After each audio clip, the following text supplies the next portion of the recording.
అక్కడి నుంచి ఈ వ్యాఖ్యలు చేశారు ఆయన. టెహరాన్ని వదిలేసి వెళ్ళిపోండి, ఎవాక్యుయేట్ టెహరాన్ అనేటువంటి మాటని డొనాల్డ్ ట్రంప్ మాట్లాడుకొచ్చారు. G7 సమిట్ నుంచి కూడా ఆయన ఒకరోజు ముందుగానే వెళ్ళిపోయారు. సో టెహరాన్ ఎవాక్యుయేట్ అనేటువంటి ఒక మాటలోనే అర్థమవుతుంది మనకి. ఆ మాటలోనే చాలా స్పష్టంగా టెహరాన్ పైన ఏదో ఒక భారీ కుట్రకి అమెరికా ఇజ్రాయెల్ తెరలేపే అవకాశం ఉన్నట్టుగా తెలుస్తోంది. ఇటు అమెరికా సపోర్ట్తో ఇజ్రాయెల్ కూడా సుమారుగా 1,70,00,000 మంది టెహరాన్లో నివాసం ఉంటున్నారట. సో వారందరినీ కూడా వెంటనే వెళ్ళిపోవాలంటే ఆదేశాలు జారీ చేసింది. వారందరినీ కూడా ఒకసారిగా అక్కడి నుంచి పంపించేందుకు చాలా పెద్ద ఎత్తున స్కెచ్ వేసింది. ఇక చైనా, ఇండియా, ఇతరత్ర దేశాలన్నీ కూడా చాలా బిగ్గెస్ట్ మాస్టర్ ప్లాన్తో సిద్ధమయ్యాయి. వీరంతా కూడా తమ ప్రజల్ని అక్కడి నుంచి తరలించేందుకు సిద్ధమయ్యాయి.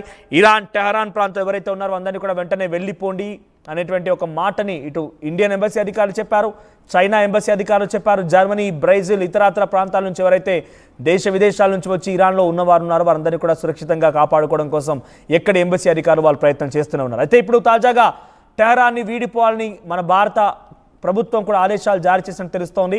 అయితే ఇప్పుడు ప్రజెంట్ ఇరాన్లోని అణు కేంద్రాలనే టార్గెట్గా ఇజ్రాయెల్, అమెరికా దాడి చేయబోతుందట. నతాన్స్, ఫార్దో అణు కేంద్రాలని కూడా పేల్చేయాలని కుట్ర చేస్తుంది. ఒకసారి లెఫ్ట్ సైడ్ బాక్స్ చూడండి, అదంతా కొండ ప్రాంతం. యురేనియం తవ్వకాలు, యురేనియం శుద్ధి జరుగుతోంది. ఆ యురేనియం శుద్ధి చేసిన తర్వాత ఆ యురేనియంతోనే న్యూక్లియర్ వెపన్స్ తయారు చేస్తూ ఉంటారు. అయితే ఆ కొండ ప్రాంతాల్లో చాలా దూరంగా లోతులో ప్రస్తుతం ఆ తవ్వకాలు జరిపి వాటిని శుద్ధి చేసి వాటితో న్యూక్లియర్ స్థావరాలని అక్కడ ఏర్పాటు చేసుకొని న్యూక్లియర్ వెపన్స్ తయారు చేస్తున్నారు. అయితే ఇప్పటికే నతాన్జా ప్రాంతాన్ని పూర్తిగా కూడా ఇజ్రాయెల్ దాడిలో కుప్పకూల్చేసింది. ఆ తర్వాత ఇప్పుడు ఫార్దో పైన టార్గెట్ చేయబోతున్నారు. అయితే ఫార్దో అణు కేంద్రాల్లో సుమారుగా 60% పైగా యురేనియం శుద్ధి అవుతుందట. ఓ పర్వత ప్రాంతం లోపల సొరంగాల్లో ఫార్దో అణు కేంద్రాన్ని నిర్మాణం చేశారట. అమెరికా వద్ద భూగర్భంలో సుమారుగా ఎంతటి దూరంలో ఉన్నా కూడా వాటిని కుప్ప కూల్చేయగల సామర్థ్యం ఉన్నటువంటి GBU-57 అనేటువంటి బంకర్ బస్టర్ బాంబు ఉందట. అయితే దాన్ని ఉపయోగించి ఇప్పుడు ఫర్దర్ ఉన్నటువంటి ఈ ఫర్దోలో ఉన్నటువంటి ఆ కొండ ప్రాంతాన్ని మొత్తం కూడా కుప్పకూల్చేసి న్యూక్లియర్ స్థావరాల్ని మొత్తం కూడా మట్టుబెట్టాలని ఆ ఆలోచనతో ఉంది అమెరికా. అయితే వాషింగ్టన్లో ప్రస్తుతానికి స్పెషల్ సిచ్యువేషన్ రూమ్లో డొనాల్డ్ ట్రంప్ మంత్రాలు జరుపుతున్నారు. ఎప్పటికప్పుడు సిచ్యువేషన్ని గమనిస్తూ ఉన్నారు ఆయన. సీజ్ ఫైర్ ప్రతిపాదన కోసం నేను రాలేదు, నేను వచ్చింది కేవలం నా వ్యక్తిగత అవసరాలు, చాలా పెద్దదానికి ప్లాన్ చేస్తున్నాను, చాలా పెద్దదే జరగబోతోంది అంటూ డొనాల్డ్ ట్రంప్ హింట్ ఇచ్చారు. ఇక ఇజ్రాయెల్కి మద్దతుగా G7 దేశాలు కూడా నిలబడ్డాయి. ఇరాన్ చాలా భీకరంగా ఇజ్రాయెల్ పైన దాడి చేస్తుంది. టెల్-అవీవ్ ప్రాంతం మొత్తం కూడా కుప్పకూలిపోయింది. చాలా చిన్న దేశంగా ఇజ్రాయెల్ని చూస్తున్నారు కాబట్టి G7 దేశాలని కలిసి ఇజ్రాయెల్ పైన దాడులని ఆపండి అని చెప్పి ఇరాన్ పైన హెచ్చరిక జారీ చేస్తున్నారు. ఇరాన్ వద్ద అణుబాంబులు ఉండొద్దన్నారు G7 దేశాలు. సో అక్కడ ఉండడంతో పాటుగా మీరంతా ప్రయోగించాల్సి వస్తే ప్రపంచ శాంతికి విఘాతం కలుగుతుంది కాబట్టి మీ దగ్గర న్యూక్లియర్ బాంబులు ఉండకూడదు, ఒకవేళ ఉన్నా వాటిని ప్రయోగించకూడదు అనడానికి మీరు NPTలో సైన్ చేయండి. అంటే non proliferation treaty, nuclear weapon states అని దానిపై సంతకం చేసి మేము అణుబాంబులను వాడము, ఎట్టి పరిస్థితిలో ఉపయోగించము, ఎస్ మా దగ్గర అణుబాంబులు ఉన్నాయి కానీ మేము వాడము అనేటువంటి ఒక ఆలోచనతో సంసిద్ధమైనట్టుగా తెలుస్తోంది. సో నాన్ ప్రొలిఫరేషన్ ట్రిటీ పైన సంతకం చేయాలని చెప్పి ఇరాన్ పైన ఒత్తిడి పెరుగుతోంది. సో ఒకసారి డొనాల్డ్ ట్రంప్ చేసిన ట్వీట్ చూద్దాం. ఎస్, డొనాల్డ్ ట్రంప్ ట్వీట్ చూద్దాం ఒకసారి. డొనాల్డ్ ట్రంప్ ట్వీట్ చూస్తే కనుక అందులో అర్థమవుతుంది. సో ఆయన publicity seeking president Macron of France. So French president ఏమన్నారంటే ఆయన మాక్రాన్ వచ్చేసి G7 సమిట్కి ఒకరోజు ముందుగానే డొనాల్డ్ ట్రంప్ అటు తిరిగి అమెరికాకు బయలుదేరారు కాబట్టి ఆయన సీజ్ ఫైర్, ఇరు దేశాల మధ్య కొంత యుద్ధ వాతావరణం పూర్తిగా కంట్రోల్ చేయడం కోసం, శాంతి నెలకొల్పడం కోసం ఆయన ప్రయత్నం చేస్తున్నట్టుగా ఉన్నాడు. అందుకే ఒకరోజు ముందుగానే బయలుదేరిపోయేటువంటి ఒక మాటని ఫ్రెంచ్ ప్రెసిడెంట్ మాక్రాన్ చెప్పుకొచ్చారు. అయితే దాన్ని తప్పుపడుతూ డొనాల్డ్ ట్రంప్ ఏమంటారంటే పబ్లిసిటీ సీకింగ్ ప్రెసిడెంట్, పబ్లిసిటీ కోసం ప్రయత్నం చేసేటువంటి president Macron mistakenly said that I left the G7 summit, నేను G7 సమిట్ని వదిలేశాను అని చెప్పి తప్పుగా ఆయన పబ్లిసిటీ స్టంట్ కోసం చేసుకొచ్చారు. To go back to DC to work on a ceasefire between Israel and Iran. Israel మరియు ఇరాన్ యుద్ధానికి ముగింపు పలకడం కోసమే నేను ఇటు వాషింగ్టన్ డీసీకి వచ్చాను, డైరెక్ట్గా వైట్ హౌస్కి వచ్చానటువంటి ఒక తప్పుడు వార్తని ఆయన ప్రచారం చేస్తున్నారు. రాంగ్, ఎస్ తప్పు అంటున్నారు ఆయన. He has no idea why I am now on my way to Washington. నేను అసలు వాషింగ్టన్కి ఎందుకు వచ్చాననేది మాత్రం తనకి స్పష్టత లేదు. ఆయన ఎటువంటి స్పష్టత లేకుండా తప్పుగా మాట్లాడుతున్నారు అనేటువంటి ఒక మాటని డొనాల్డ్ ట్రంప్ ట్వీట్ చేశారు. But it certainly has nothing to do with a cease fire. ఇప్పుడు సీజ్ ఫైర్ చేయాలనే ఆలోచన లేదు. It has nothing to do with, ఇప్పుడు చేసిన ఉపయోగం లేదు, చేయాలన్న ఆలోచన కూడా లేనట్టుగా చెప్పుకొచ్చారు. అయితే మచ్ బిగ్గర్ దాన్ దట్, దానికంటే మించి జరగాలి. Whether purposely or not, Emmanuel always goes it wrong, stay tuned. ఆయన ప్రతిసారి కూడా తప్పుగా వెళ్తూ ఉంటారు, ప్రతిసారి కూడా తప్పుగానే అంచనా వేస్తూ ఉంటారు. ఏదో పెద్దది జరగబోతోంది, ఆ పెద్దదేదో డెఫినెట్గా ఇరాన్ పైన చూపించబోతోంది. మచ్ బిగ్గర్ దాన్ దట్, ఏదో పెద్దది జరగబోతోంది. వెదర్ పర్పస్లీ ఆర్ నాట్, ఏదో కావాలి దురుద్దేశంతోనా లేదా నిజంగా చేయాలనుకున్నాడో కానీ ప్రతిసారి ఇమాన్యుయల్ మాక్రాన్ ఫ్రెంచ్ ప్రెసిడెంట్ ప్రతిసారి కూడా తప్పే అవుతున్నారు.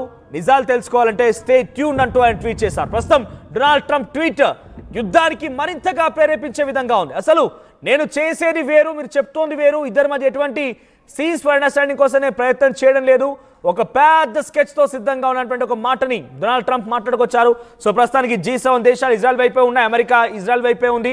ఇరాన్ చేస్తున్న తప్పు ఒకటే, ఇరాన్ న్యూక్లియర్ బాంబు ఉంది మా దగ్గర, మేము వేస్తామని ఊరించి ఆఖరికి వస్తే ఇప్పుడు ఇటువంటి పరిస్థితి దారితీసింది, ఇటువంటి పరిస్థితికి ఒక ప్రమాదానికి దారితీసింది. ఈ నేపథ్యంలో మరి ఏం జరుగుతుందో తలుచుకుంటేనే కొంత ఆసక్తి రేపుతోంది. ప్రస్తుతానికైతే ఒకసారి డొనాల్డ్ ట్రంప్ ఏం మాట్లాడారో చూద్దాం.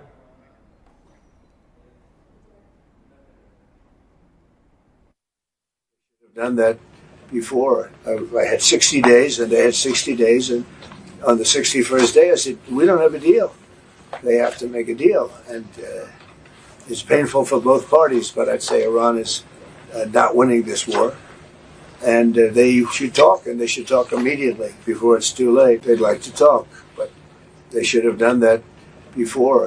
I had 60 days and they had 60 days, and on the 61st day I said, we don't have a deal. They have to make a deal, and it's painful for both parties, but I'd say Iran is not winning this war, and they should talk, and they should talk immediately before it's too late. They'd like to talk, but they should have done that before. I had 60 days and they had 60 days, and on the 61st day I said, we don't have a deal. They have to make a deal, and it's painful for both parties, but I'd say Iran is not winning this war, and they should.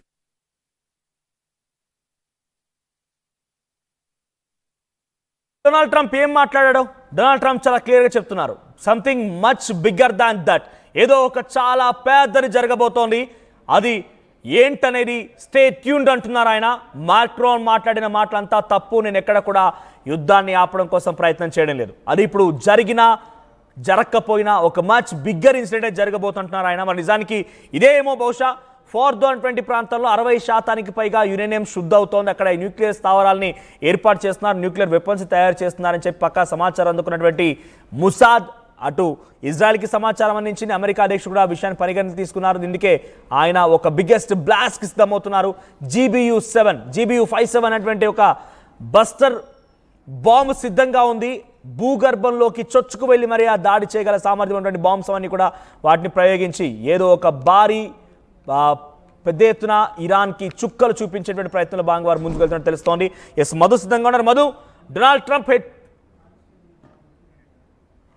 Trump హెచ్చరికల నేపథ్యంలో పెద్ద ఎత్తున ఇటు Iran మొత్తం కూడా అట్టుడికిపోతోంది. టెహరాన్ని evacuate చేసి వెళ్ళిపోతున్నారు, Tehran ప్రాంతాన్ని పరుగులు తీయించి అక్కడి నుంచి ప్రజలంతా బయటకు వెళ్ళిపోతున్నారు. ఇండియన్ ఎంబసీ అధికారులు కూడా తమ పౌరులపైన రక్షించుకోవాలంటే ఒక ఆలోచనతో ముందుకు వెళ్తున్నారు. చైనీస్ ఎంబసీ అధికారులు అదే చేస్తున్నారు. దేశ విదేశాల నుంచి వచ్చిన వారందరూ కూడా ఇరాన్లో ఎవరైతే ఉన్నారో అందరూ కూడా టెహరాన్ ప్రాంతం నుంచి బయటికి వెళ్ళిపోతున్నారు. సో ప్రభుత్వాలు కూడా ఆదేశాలు జారీ చేస్తున్నాయి. G7 సమిట్ సంబంధించినటువంటి సపోర్ట్ మొత్తం కూడా ఇటు ఇజ్రాయెల్ వైపుగానే ఉంది. న్యూక్లియర్ బాంబ్స్ని మీరు ప్రయోగిస్తా అని చెప్పడం తప్పు అంటూ ఇరాన్ని తప్పుపడుతున్నారు G7 దేశాలన్నీ కూడా. మరోవైపుగా అరబ్ దేశాలన్నీ అటు ఇరాన్కి సపోర్ట్గా ఉన్నాయి. రష్యా ఇరాన్కి సపోర్ట్గా ఉంది. అమెరికా ఇజ్రాయెల్కి సపోర్ట్ చేస్తోంది. G7 దేశాలు ఇజ్రాయెల్కి సపోర్ట్ చేస్తున్నాయి. ఇవన్నీ చూస్తూ ఉంటే మచ్ బిగ్గర్ దాన్ దట్, ఏదో ఒక చాలా భారీ యుద్ధమే జరగబోతోంది, మూడో ప్రపంచ యుద్ధమే జరగబోతున్నట్టుగానే సంకేతాలు కనబడుతున్నాయి. ప్రస్తుతానికి ఇక్కడ కనిపించినటువంటి ఆ ప్రాంతాన్ని, నతాన్స్ అనేటువంటి ప్రాంతాన్ని పూర్తిగా ఇజ్రాయెల్ ఇప్పటికే కుప్పకూలు చేసింది. ఫార్తో ప్రాంతాన్ని టార్గెట్ చేయబోతోంది, టెహరాన్ని పూర్తిగా నేల కురిపించబోతోంది. ఇవన్నీ తలుచుకుంటూ ఉంటే మూడో ప్రపంచ యుద్ధం నిజంగానే వస్తే నిజంగా ఒకసారి ఆలోచించండి పరిస్థితి ఎలా ఉంటుందనేది. నిత్యం భయంగా బతకాలి. ఎటువైపు నుంచి ఏ భారీ దాడి జరుగుతుందో తెలీదు, ఎటువైపు నుంచి ఏ విస్ఫోటన జరుగుతుందో తెలియదు. కనీసం ఒకవేళ భారత్ కనుక డైరెక్ట్గా ఇన్వాల్వ్ అవ్వకపోయినా కూడా ప్రపంచ దేశాల ప్రభావం మనపై పడుతోంది. ధరలు పెరుగుతాయి, ప్రజలు ఆందోళనకరంగా ఉంటుంది, ప్రతి వస్తువు నిత్యావసర వస్తువు పెరుగుతుంది. మరీ ముఖ్యంగా ఈ యుద్ధం నేపథ్యంలో మీరు గమనించండి, డైరెక్ట్గా తెలుగు ప్రాంతాల ప్రజల భాష అర్థమవుతుంది కాబట్టి పెట్రోల్ ధరలు చాలా త్వరలోనే పెరగబోతున్నాయి. పెట్రోల్ ధరలు చాలా భారీగా ఈ యుద్ధం తర్వాత పెరిగే అవకాశం ఉంది. చూద్దాం మరి ఏం జరుగుతుందో.